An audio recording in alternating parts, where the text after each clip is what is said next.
పొత్తులో భాగంగా సీట్ రాని అసంతృప్త నేతలను బుజ్జగిస్తున్నారు టీడీపీ అధినేత. అటు ఫస్ట్ లిస్ట్ లో పేరు రాని నేతలను సైతం పిలిపించి మాట్లాడారు చంద్రబాబు. మీ భవిష్యత్తుకు తనదీ గ్యారంటీ అంటూ హామీ ఇస్తున్నారు. పొత్తు ధర్మాన్ని పాటిస్తూ జనసేన అభ్యర్థులను గెలిపించుకోవాలని సూచనలు చేశారు బాబు. టీడీపీ జనసేన పొత్తులో భాగంగా ఫస్ట్ లిస్ట్ లో ఆ టికెట్ దక్కని తెలుగు తమ్ముళ్లు ఆందోళన బాట పట్టారు. దీంతో అసంతృప్త నేతలను పిలిపించి మాట్లాడుతున్నారు చంద్రబాబు.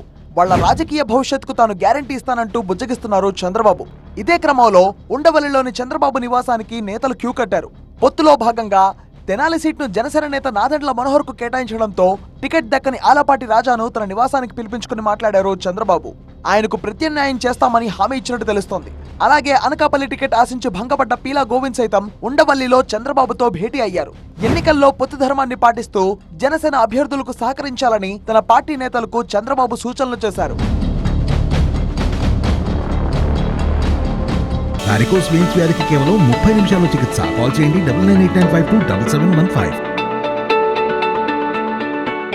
మరోవైపు ఫస్ట్ లిస్ట్ లో పేరు లేని ఎమ్మెల్యే మాజీ మంత్రి గంటా శ్రీనివాసరావు కూడా చంద్రబాబును ఆయన నివాసంలో కలిశారు.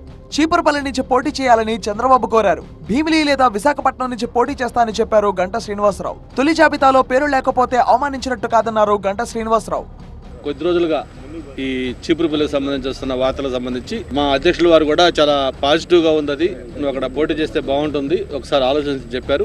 నేనైతే నా ఒపీనియన్ కూడా చెప్పాను. నేను విశాఖపట్నం జిల్లాలో ఉండాలనుకుంటున్నాను, దట్టు భీమిలి నుంచి కంటెస్ట్ చేయాలని కూడా అనుకుంటున్నాను అని చెప్పడం జరిగింది.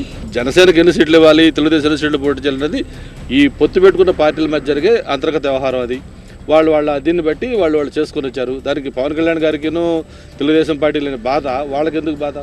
మరోవైపు పార్టీ సీనియర్ నేత దేవినేని ఉమా కూడా చంద్రబాబును కలిశారు.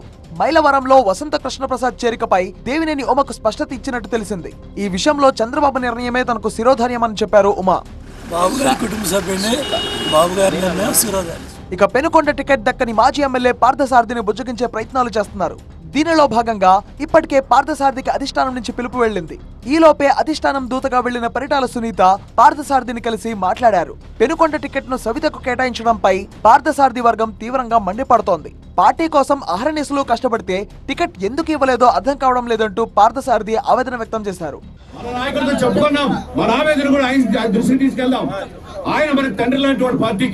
మేమేం తప్పు చేయలేదు, మాకు రీఇన్స్టేట్ చేయండి, మాకు శాసనసభ్యుడికి అవకాశం ఏంటది ఏది కూడా తగ్గేది లేదు. రాజకీయాల్లో హత్యలు అన్ని ఆత్మహత్యలు ఉంటాయి, అర్థమైందా? జరుగుతాయి, భరించాలి ఒకసారి భరించాం. అయితే తగ్గేదే లేదంటున్న తెలుగు తమ్ముళ్లను బుజ్జగించి శాంతింపజేస్తున్నారు చంద్రబాబు. వాళ్ల రాజకీయ భవిష్యత్తుకు గ్యారంటీ ఇస్తానని ఆయన హామీ ఇస్తున్నారు. సాధ్యమైనంత త్వరగా అసంతృప్తి చల్లారేలా చూస్తున్నారు ఆయన. మరికొంతమంది నాయకులు ఈ రోజు చంద్రబాబును కలిసే అవకాశం ఉంది.